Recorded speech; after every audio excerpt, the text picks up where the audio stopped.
When it's time to replace your wiper blades, an authorized dealer can provide you with the right set for your vehicle. And you can install them yourself in just a few minutes. To remove a windshield wiper blade, first, raise it off the glass by lifting the wiper arm to the full up position. Press the release button on the blade and lift it up to remove it from the arm. Position the replacement wiper blade above the arm and insert it into the housing until it snaps into place.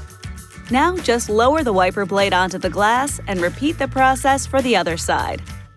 To replace the rear wiper blade, carefully lift the arm off the glass. Tilt the lower end of the blade away from the arm to unsnap it from the pivot pin in the blade holder.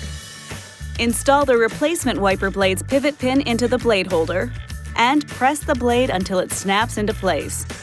Finally, lower the wiper blade onto the glass. This video is not intended to take the place of your owner's manual. For complete details and other important safety information, please see your owner's information.